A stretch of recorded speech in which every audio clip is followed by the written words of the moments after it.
Hello guys, welcome back to Sociology classes BA part 3. Okay, today our topic is explanatory research, व्याख्यात्मक अनुसंधान. Okay, तो आज का topic है हमारा व्याख्यात्मक अनुसंधान.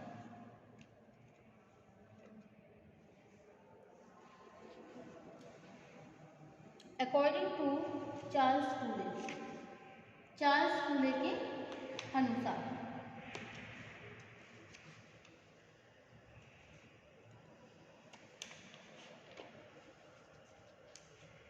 अनेक सामाजिक अनुसंधान इस तरह के होते हैं जिनका उद्देश्य किसी अध्ययन विषय से संबंधित केवल सामान्य विवरण देना ही नहीं होता, बल्कि अध्ययन से संबंधित विभिन्न पक्षों की इस तरह व्याख्या करना होता है जिससे नई अवधारणाओं को विकसित करने में सहायता मिल सके. वास्तव में विवरण और व्याख्या दो अलग अलग दशाएं हैं. ओके, अब चार्ल्स कूले ने लिखा है, व्याख्यात्मक बोध अध्ययन का वह तरीका है जिसके द्वारा एक अनुसंधानकर्ता संपर्क और बातचीत के द्वारा क्रिया करने वाले व्यक्ति के विचारों और भावनाओं में सहभाग करते हुए अपने आप को उसकी मानसिक स्थिति में इस तरह ले जाता है जिससे उसी के विचारों और अर्थों के संदर्भ में किसी विशेष व्यवहार को समझा जा सके. ओके,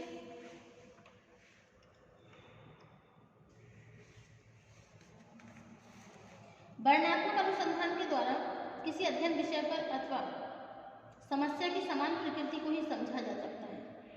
दूसरी ओर, जब एक अनुसंधानकर्ता द्वारा प्राप्त तथ्यों का गहराई से विश्लेषण किया जाता है तो उसे भावी अध्ययनों के लिए अनेक नई उपकल्पनाएं सामने आने लगती हैं. व्याख्यात्मक अनुसंधान की प्रकृति को सबसे पहले मैक्स वेबर ने स्पष्ट करने के लिए बर्नस्टीन पद्धति के उपयोग पर विशेष बल दिया. जर्मन भाषा के शब्द बर्नस्टीन का शाब्दिक अर्थ है बोध. ओके,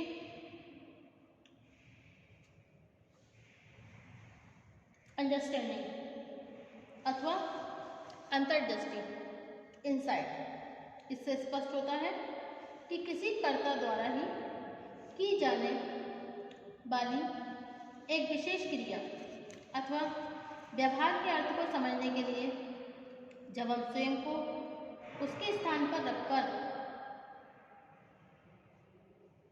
वास्तविकता को समझते हैं, केवल तभी एक विशेष क्रिया या व्यवहार के सही प्रयोजन को समझ सकते हैं. ओके,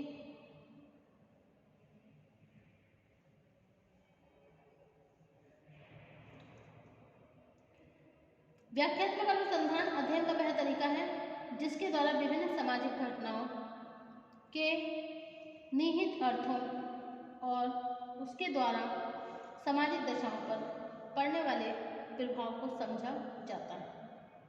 वास्तव में व्याख्यात्मक अनुसंधान की प्रकृति वर्णनात्मक अनुसंधान की तुलना में कुछ अधिक जटिल होती है. ऐसे अनुसंधान के लिए अनुसंधान में काफ़ी सूझबूझ और अंतर्दृष्टि की जरूरत होती है. यह सच है कि व्याख्यात्मक अनुसंधान का आरंभ किसी विषय से संबंधित सामान्य तथ्यों के संकलन से ही आरंभ होता है, लेकिन इन सामान्य तथ्यों की सहायता से जब अनेक नई अवधारणाओं को प्रस्तुत किया जाता है तो इसे हम व्याख्यात्मक अनुसंधान कहते हैं. कुछ उदाहरणों की सहायता से व्याख्यात्मक अनुसंधान की प्रकृति को सरलता से समझा जा सकता है। अनेक दूसरे अनुसंधानकर्ताओं की तरह M.N. श्रीनिवास ने भी भारत की परंपरागत जाति व्यवस्था की प्रकृति में होने वाले परिवर्तनों से संबंधित तथ्य एकत्रित किए। इन तथ्यों के आधार पर उन्होंने संस्कृतिकरण की नई अवधारणा विकसित की। आज इस अवधारणा के आधार पर अनेक नए अनुसंधान कार्यों को प्रोत्साहन मिल सका।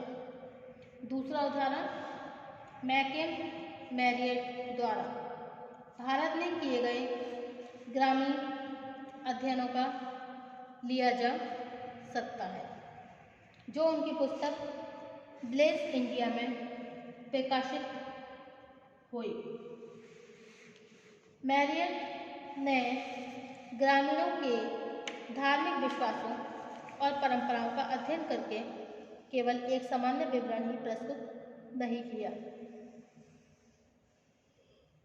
बल्कि उनका उद्देश्य ग्रामीण परंपराओं की तरह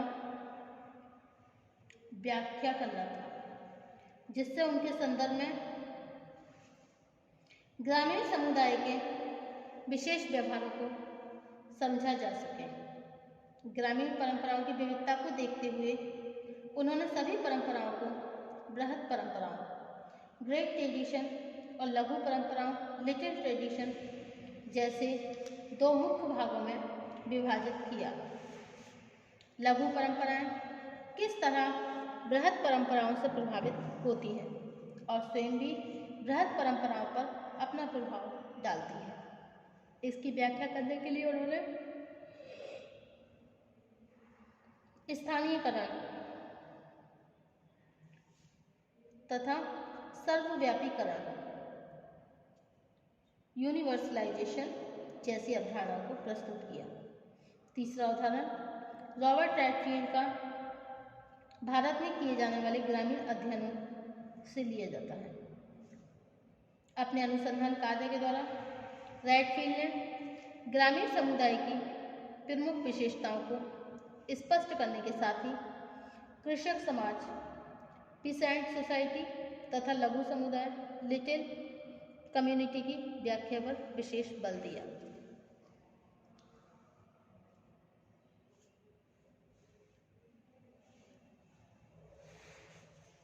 इसके द्वारा उन्होंने स्पष्ट किया कि कृषक का तात्पर्य किन ग्रामीणों से है तथा कृषक समाज को दूसरे समाजों से किन विशेषताओं के आधार पर अलग किया जा सकता है।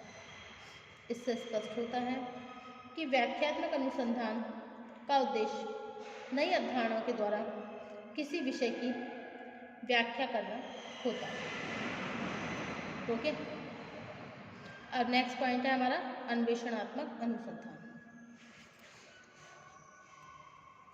Exploratory research.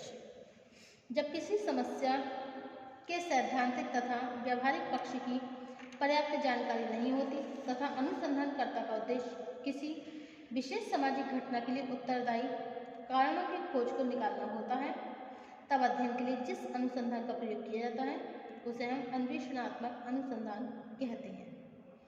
According to Hansraj ने लिखा है, अन्वेषणात्मक अनुसंधान किसी भी विशिष्ट अध्ययन के लिए परिकल्पना का निर्माण करने तथा उससे समृद्ध अनुभव प्राप्त करने के लिए आवश्यक है। समाज वैज्ञानिकों की मान्यता ये है कि प्रत्येक घटना का कोई न कोई कारण अवश्य होगा, इसलिए अन्वेषणात्मक अनुसंधान ही एक ऐसा तरीका है जिसके द्वारा घटनाओं में व्याप्त नियमितता, रेगुलरिटी और उनके घटित होने के क्रम सीक्वेंस को स्पष्ट किया जा सकता है। इसके अतिरिक्त कभी कभी अनुसंधान विषय की उपयुक्तता का ज्ञान प्राप्त करने के लिए भी इस प्रकार के अनुसंधान का उपयोग किया जाता है। ओके, अन्वेषणात्मक अनुसंधान की सफलता कुछ दशाओं पर आधारित है। ओके, नंबर 1 है साहित्य का सर्वेक्षण, review of literature. Second, experience survey. Third है selection of respondents. Fourth, proper questioning. Fifth है analysis of insight stimulating cases. Next है functions of exploratory research. Okay,